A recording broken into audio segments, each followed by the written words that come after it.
everybody, TwinklePhoenix here and welcome back to more Seduce Me to the Demon War. We're on Matthew's Road, where I was trying to track down Simon, who had the rings, and went to the bathroom, saw a blue collar on my throat, freaked out, used magic, and apparently that attracted the blooming imps again, and yeah, we're here again. Yay! We're all back together again. Marvelous, I hate this part.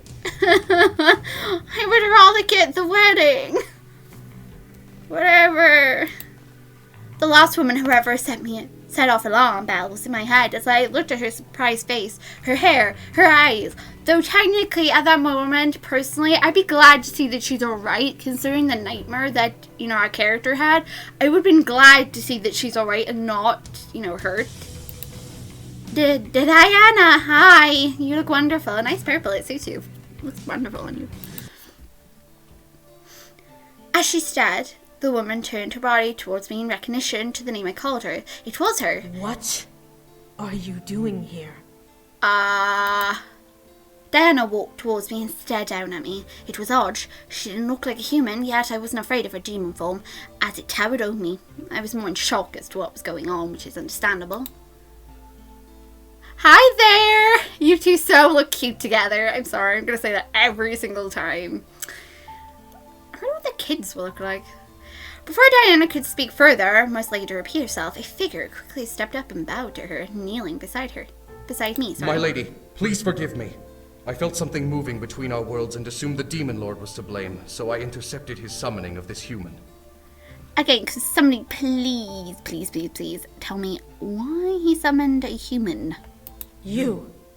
So I wasn't the only one who felt the change in the air. Diana stared at the man kneeling beside me as I kept my eyes at her. As she turned her gaze back to me, I gulped silently. What was she going to do with me? This all felt wrong. I was about to be married. I was about to live my happily ever after with the man I loved. Now I was in a place I didn't know with Diana and a bunch of other creatures I didn't recognize. Not to mention Simon still got the goddamn rings.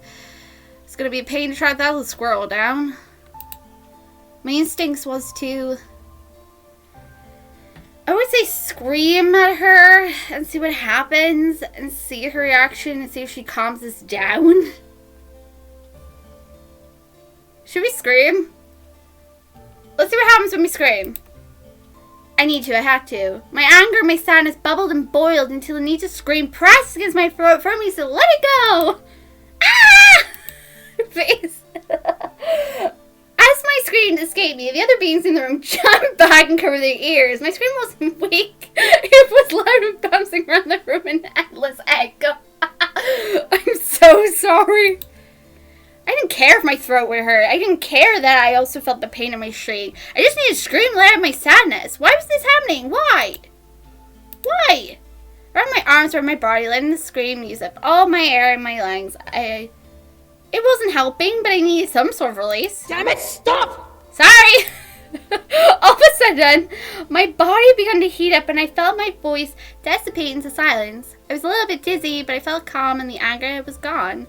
I stared at Diana, wondering what was going on.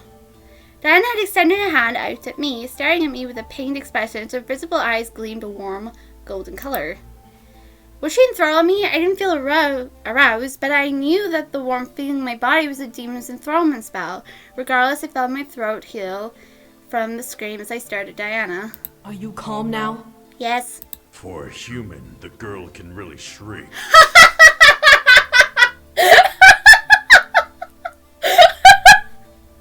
I'm sorry, I had to do that. Better than the sirens can.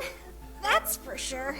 Oh yeah, I can. I'm Scream Siren. I am happy. Poor thing. She must be traumatized. Hey, at least she said I'm traumatized. Traumatized? Or psychotically mad?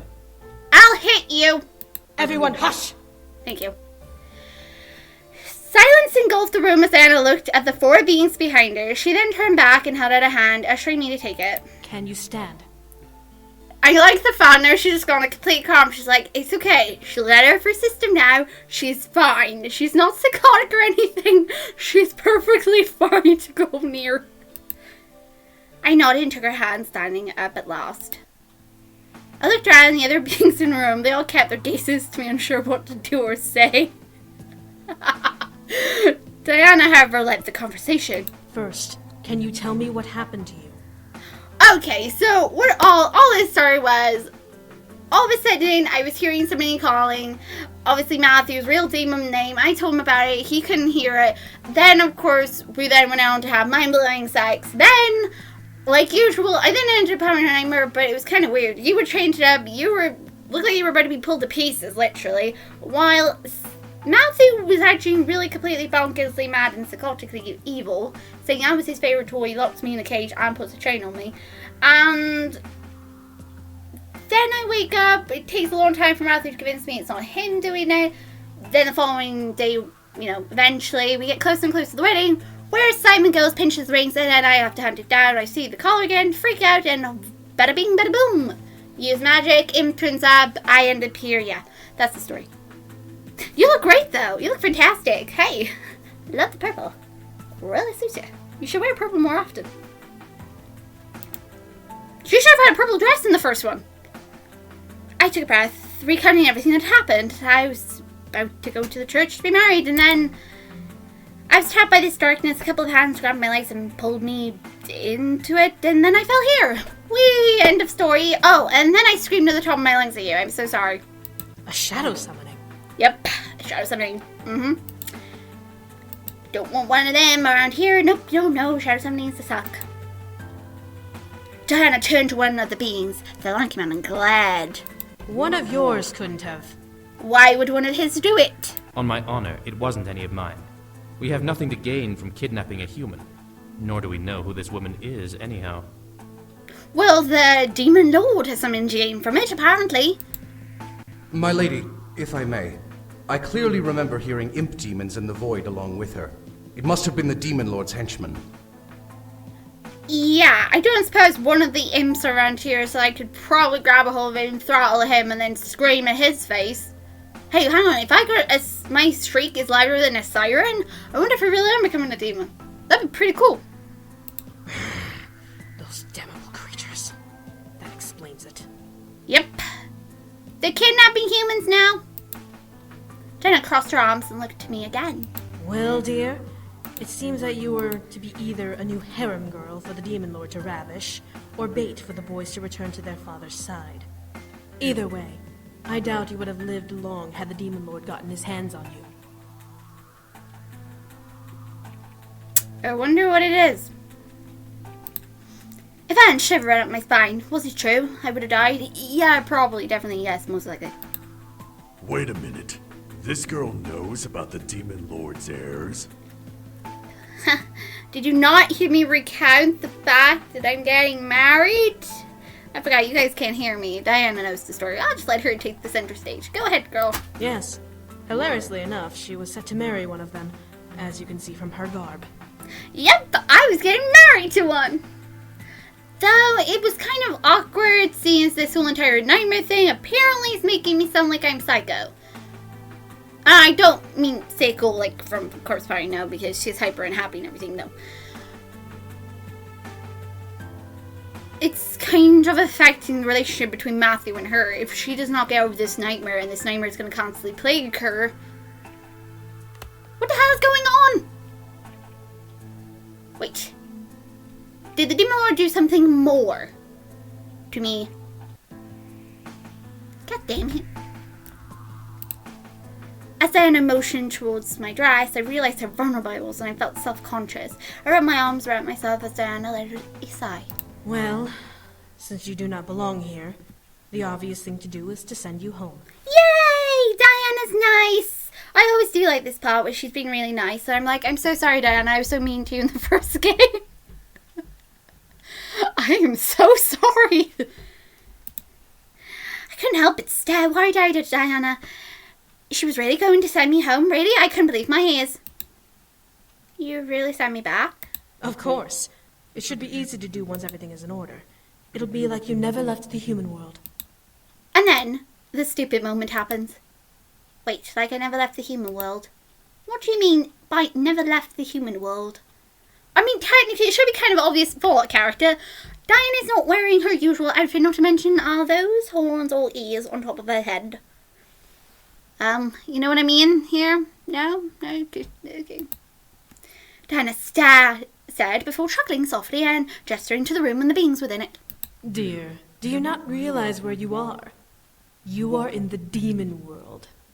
I know, look at the bloody splendor, look at the architecture, look at the backdrop. Woof! That definitely screams demon world. My mind went blank. It couldn't be. It couldn't be in the demon world. No way. No way in hell. Bad choice of words. I felt myself back up against the wall behind me, suddenly afraid I was in another world. How? That was impossible. Diana stepped towards me, both of her hands softly trying to show she meant no harm. She positioned them in front of her body. Do not panic. We will send you back now, so there's nothing to worry about. You say that, but I'm still scared. How will you power the spell? Bringing someone here is no easy task, but sending someone back consumes much more energy. I'll use what energy I have now and rest. We can organize the siege another time when I fully recover. It's not like the Demon Lord can escape the corner we've trapped him in, so we do have some time to spare. You'd waste time and energy on this human. We must strike now while the Demon Lord is weakened. But the human doesn't belong here. She needs to go home. Shall I prepare the return spell? Do. I grant you permission to use my energy to power the spell. With a nod, the lanky man held out his hands towards the wall. I looked over in the direction it was aimed at. Diana's shadow. I watched as Diana's shadow suddenly stood against the wall, mirroring the movement of the real succubus in the room. Before my eyes, the shadow began to morph and expand on the wall on its own. I looked back to Diana to see her wrapping her arms around herself and curling her shoulders over as if she was in pain. Her nails embedded themselves into her forearms, and I could barely make out a painful hiss escaping her clenched teeth. Was the spell hurting her that badly? I turned back to the wall to see Diana's shadow shaking and vibrating as if it were resisting the change the man was forcing on it. You will obey my command.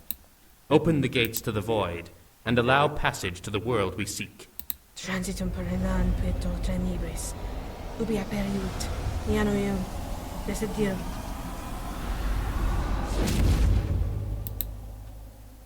Upon Diana's final words, her shadow burst and expanded into an oval-shaped doorway. I stared wide-eyed at the passage before a hand placed itself on my shoulder, forcing me to look over. The one with the spear gently pressed my shoulder forward and looked at me with an almost stern face. You must leave now. The faster you leave, the quicker we can close the void. Go! Go! Go get married! I quickly nodded, lifted the bottom of my dress, stepped forward to make a run for the passageway. However, before I could bolt towards my freedom, a snarl echoed through the room. How dare you interfere with my summoning! You sound like a little kid throwing a tantrum. Will you please calm down? At the moment, Diana began to scream, arching her spine and throwing her head back around her body with red tinted bolts of lightning flashing and shocking her form. Yay, someone's throwing a tantrum. No! Human! Use the passage! Now! He didn't have to tell me twice. I bolted towards the portal, diving forward as I neared it, but I was forced back by a burst of energy and a flash of red light. I fell to the floor and was slamming my head onto the stone. Ow! No! A human will never, ever leave this world alive! Oh, so declared the Demon Lord, a pain in the butt. You spineless worm! Close the portal! The Demon Lord might get through! But the human... Close it! You tell him!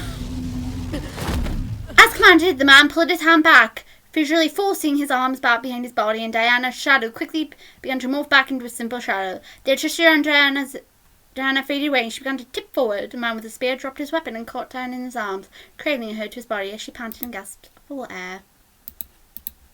I don't sense the Demon Lord anywhere. Thank God.